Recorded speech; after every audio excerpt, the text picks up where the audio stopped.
The moonlight streamed through the floor-to-ceiling windows of the penthouse, casting silver shadows across the marble floor. I stood at the window, my reflection a ghost in the glass, and I watched the city lights flicker below like 1,000 dying stars. In my hand was a photograph. IT was worn at the edges, creased from years of being folded and unfolded, hidden and rediscovered. The woman in the photograph was beautiful, impossibly, ethereally beautiful. She had hair like spun gold and eyes like the winter sky. She was everything I was not, everything I could never be. Her name was Isabella Ashford, my husband's first love, his one true love, his white moonlight. I had been married to Julian Sterling for 5 years, 0.5 years of being a ghost in my own life. 5 years of pretending I didn't know that he only married me because I looked like her, because I had the same slim build, the same delicate features, the same way of tilting my head when I laughed. I was her shadow, her echo, her placeholder. And now she was coming back. I had seen the invitation on Julian's desk, the charity gala at the Ashford estate, Isabella's return to society after 5 years abroad. Julian had been invited, of course. He was always invited to everything. But this time, he had RSVP'd with an enthusiasm he had never shown for any event with me. I knew what it meant. I had always known what it meant. I was the substitute, and the original was coming home. I folded the photograph, placed it back in my drawer, and walked to the bedroom. Julian was already asleep, his face peaceful and untroubled. He never had nightmares. He never worried. He never wondered if the person lying beside him was real or just a memory. I looked at him for a long moment. The man I had loved. The man I had given everything to. The man who had never once looked at me and seen anything but a pale imitation of the woman he truly wanted. And I made a decision. I have been in this world long enough to know that love stories are rarely what they seem. The great romances, the passionate affairs, the sweeping gestures, they're almost always built on a foundation of lies. I learned this lesson in my first year as a journalist, covering the rise and fall of powerful men, and I learned it again when I met Eleanor Sterling. Eleanor was a contradiction. She was quiet and unassuming, the kind of woman who faded into the background at parties. But there was something behind her eyes, a sharpness, a watchfulness that made me pay attention. She wasn't stupid. She wasn't naive. She was waiting, biding her time. And when she finally made her move, the world would never be the same. I started watching her, not because I suspected anything. She was too careful, too controlled to give anything away, but because I was curious. I wanted to understand what made a woman like her stay with a man like Julian Sterling, a man who had made it clear from the very beginning that she was nothing but a placeholder. What I discovered changed everything I thought I knew about her. The gala was a fairy tale. The Ashford estate was a sprawling mansion set on acres of manicured gardens, its ballroom glittering with chandeliers and swathed in white silk. The guests were the elite of society, the kind of people who owned yachts and islands and small countries. Isabella Ashford stood in the center of the room, resplendent in a gown of deep blue silk that matched her eyes. She was surrounded by admirers, her laughter tinkling like glass, her smile radiant and unforced. She was a queen, and everyone was her subject. Julian stood beside her, his arm wrapped possessively around her waist. He was smiling a real smile, not the cold, distant smile he gave me. His eyes were shining with an adoration I had never seen in them before. He was looking at her like she was the sun, the moon, the stars. I stood in the corner, alone, wearing a dress I had bought at a discount store because Julian had forgotten to buy me one. I watched them, and I felt nothing, not sadness, not anger, not even jealousy. Just a quiet, peaceful emptiness. And then Isabella saw me.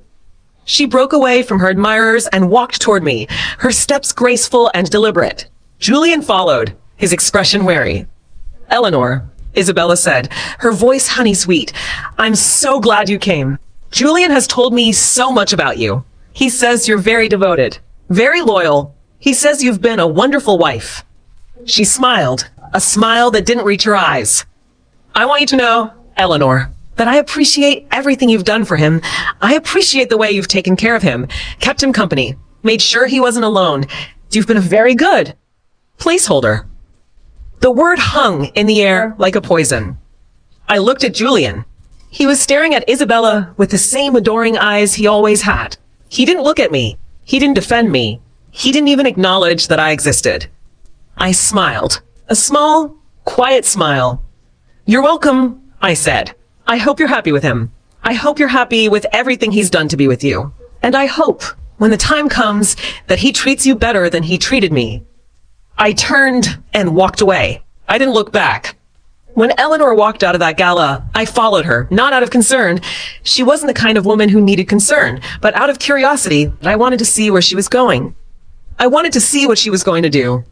She went to a small, unremarkable cafe on the outskirts of the city.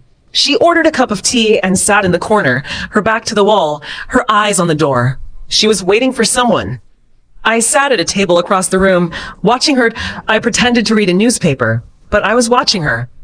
I saw her expression change when a man walked in, a tall, handsome man with a kind face and intelligent eyes. He sat down across from her, and she smiled. A real smile. The kind of smile I had never seen on her face before. I didn't know then who he was, but I would learn later that his name was Marcus Chun, a private investigator she had hired years ago to gather evidence against Julian. She had been preparing for this moment for years, gathering the pieces of a puzzle that would destroy her husband's empire. I watched them talk for an hour, and I realized that Eleanor Sterling was not the woman I had thought she was. She was not a victim. She was not a passive observer. She was a strategist, a planner, a woman who had been playing a very long game, and she was about to win. The letter arrived 3 days later. I found it in my mailbox, a plain white envelope with no return address. Inside was a single sheet of paper, handwritten in elegant script.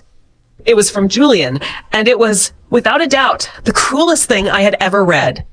"Eleanor, I know this is difficult, but I believe in honesty. Isabella and I have decided to rekindle our relationship. We are going to be married. I am asking for a divorce.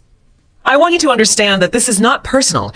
IT is simply a matter of who I have always loved, and I hope you will be gracious about this, for both of our sakes. I have arranged for you to receive a small settlement, enough to start a new life. I trust you will accept it and move on, Julian."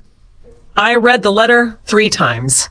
The first time, I felt numb. The second time, I felt angry. The third time, I felt nothing. I had expected this. I had been expecting it for years, and I was ready. I took the letter to my lawyer, a fierce, brilliant woman named Gabriella Lee, who specialized in high-stakes divorces. I showed her the letter, and she smiled. "Eleanor," she said, "this letter is a gift. He has admitted in writing that he is leaving you for another woman. He has admitted that he has been unfaithful. This is all the evidence we need." "It's not enough," I said. "I need more. I need to destroy him." Gabriella leaned back in her chair. "What do you mean?"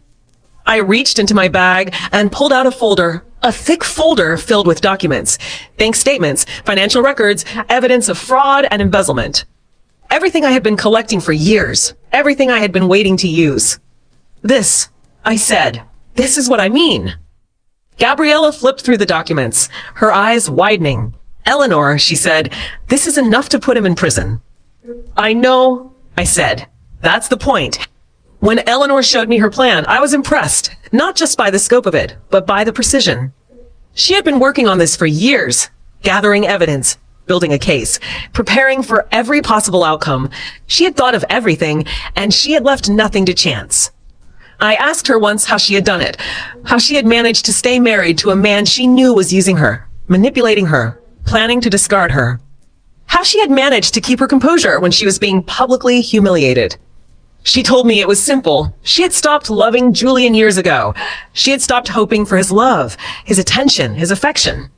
She had learned to see him for what he really was, a selfish, arrogant man who would never change. And once she had seen that, she had been able to plan her revenge. She had also learned something else, something more important. She had learned that she didn't need Julian's love to be complete. She didn't need his validation to be worthy. She was enough on her own. She always had been. The plan was simple. I would file for divorce, and I would do it publicly.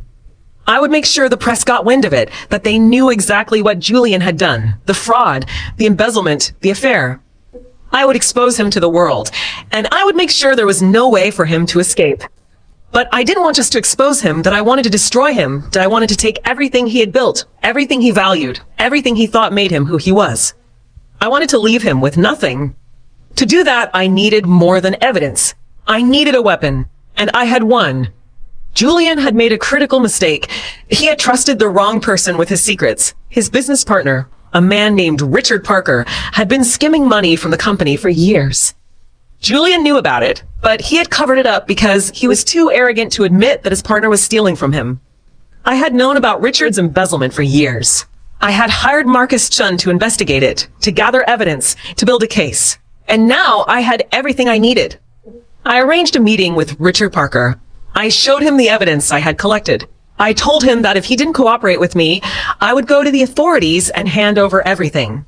Richard was a coward. He folded immediately. He agreed to testify against Julian in exchange for immunity. He gave me everything I needed. The documents, the testimony, the proof. And then I struck. The day Eleanor filed for divorce was the day the world learned the truth about Julian Sterling. It was not a quiet affair. Eleanor had arranged for the press to be there, to capture every moment of Julian's public humiliation. She had timed the filing to coincide with the launch of a new business venture Julian had been planning for months. She had made sure that the news would break in the middle of his press conference, during the moment when he was most exposed, most vulnerable, most confident. I watched the coverage from my office. I saw Julian's face when the reporters started asking him about the embezzlement, the fraud, the divorce. I saw the panic in his eyes, the way his carefully constructed facade crumbled into dust. I saw him try to deny it, try to dismiss it, try to pretend that everything was fine. But it wasn't fine. It was never going to be fine again. And I saw Eleanor, quiet, unassuming Eleanor, standing in the background, watching it all with a calm, peaceful smile on her face. She had won. She had won, and she knew it. The arrest came 3 days later. Julian was charged with fraud, embezzlement, and money laundering. He was arrested in his office, the cameras capturing every moment of his humiliation. He was handcuffed and let out of the building like a common criminal.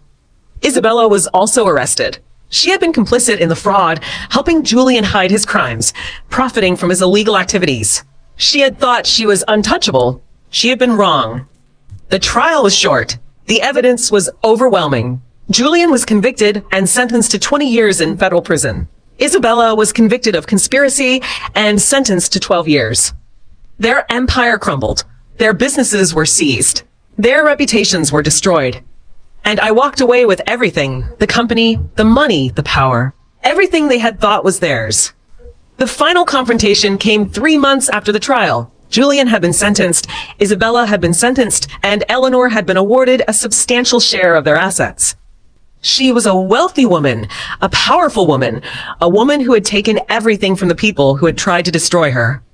I visited her in her new office, a beautiful space overlooking the city, filled with light and life and hope.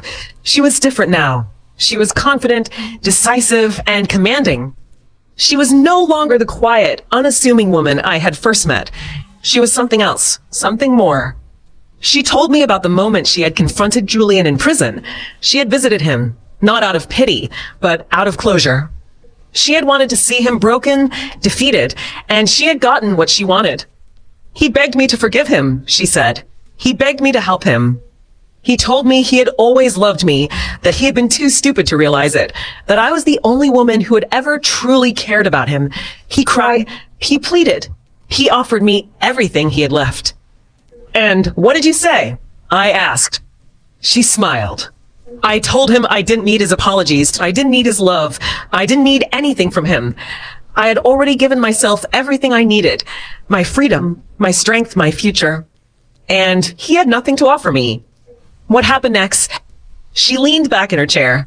I walked away. I didn't look back. I didn't need to, because I had already won. It has been 5 years since the fall of Julian Sterling. 5 years since I walked away from a life that was never mine, a man who never loved me, a future that was never meant to be. I have rebuilt my life. I have built an empire. I have become a philanthropist, a businesswoman, a mentor to countless women who've been in the same position I was in, trapped, used, discarded. I founded a foundation to help survivors of abuse and manipulation that I wrote a book about my experiences that I speak at conferences, universities, women's groups. I tell my story, and I use it to help others. And I found love, real love, to a man who sees me, truly sees me, and loves me for who I am, not for who I remind him of. He is kind, gentle, and respectful. He doesn't try to change me. He doesn't try to control me. He simply loves me. Julian is still in prison. Isabella is still in prison. Their empires are dust, and their names are forgotten. I am free. I am powerful. I am happy. And I am just getting started. I remember the first time I met Eleanor. She was quiet, reserved, a woman who seemed to have accepted her fate. I remember thinking that she was a victim, that she was doomed to live out the rest of her life as a shadow, as a placeholder, as a ghost. I was wrong. I was so wrong. Eleanor was never a victim. She was a warrior, a strategist, a woman who had been playing a long game. She had been patient, waiting for the right moment to strike. She had been careful, gathering evidence, preparing for every possible outcome. And when the moment came, she had been ready. She taught me something about strength that day. She taught me that the quiet ones are always the most dangerous. She taught me that people who have been hurt can become the most powerful people in the world. And she taught me that revenge, when done right, is a beautiful thing. I think about her sometimes, about the woman who transformed herself from a ghost into a legend. I think about the woman who took everything from the people who tried to destroy her. I think about the woman who had the courage to walk away from a life that was never meant to be hers, and the strength to build a new one, a better one, a life that was truly her own. She is an inspiration. She is a force of nature. She is, without a doubt, one of the most remarkable people I have ever met. And her story is not over. It is just beginning.